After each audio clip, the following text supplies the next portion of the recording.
Today I saw something truly inspiring. There's a girl, just one girl, who decided to renovate her house all by herself. It wasn't going to be easy. The place was filled with so much junk that even looking at it could give anyone a headache. But she didn't step back. In fact, she loves doing this kind of work, so she rolled up her sleeves and got started.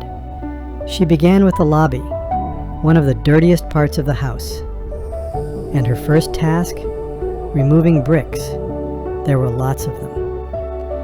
Along with that, the area was filled with stones, plastic waste, IT bags, clay, iron ore, and who knows what else. It was going to take her the whole day, and she knew it, but she wasn't afraid of the work. She started removing the bricks and the old tiles. Slowly, she began clearing the mess.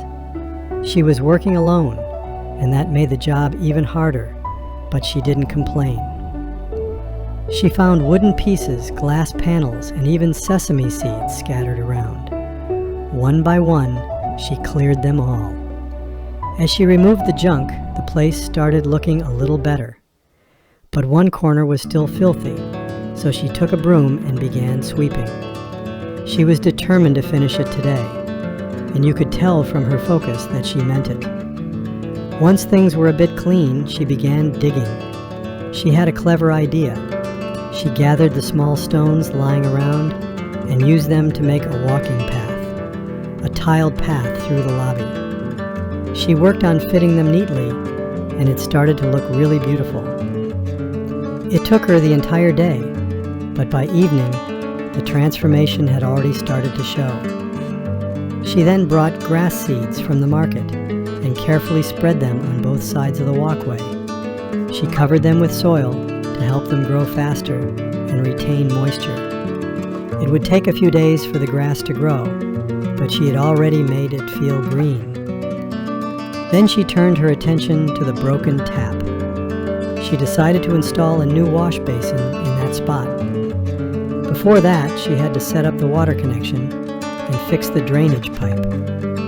That work alone took her 3 to 4 hours, but she didn't stop.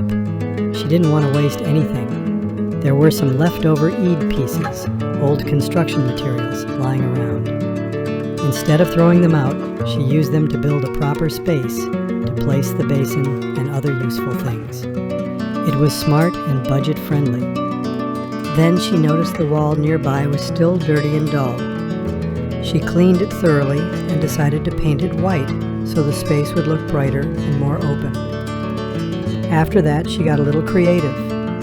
She made some big mushrooms from materials she had, and they added a fun, pretty touch to the courtyard. But she didn't stop there. She gathered some wood, some of it from before, and some new pieces, and made 9 wooden boats. They weren't real boats, of course. She left a little space underneath because they weren't going in water. They were just for design. She painted them in lovely colors and gave the space even more charm. She also took a big wooden plank and built a door frame with it. Soon she would install a door and add colors to that too. Then she placed the bathrooms and washrooms that she had worked on before neatly to one side. To complete the look, she planted a few flowering plants and even some vegetable plants. And just like that, a once junky place had become peaceful and full of life.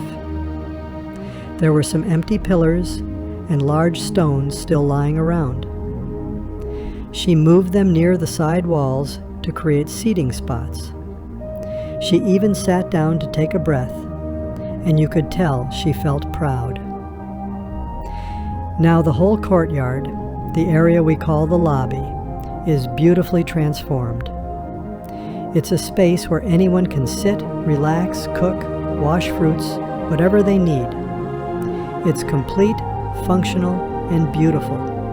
And all of this done by one single girl who never gave up, who took a space full of dirt and junk and turned it into something worth admiring.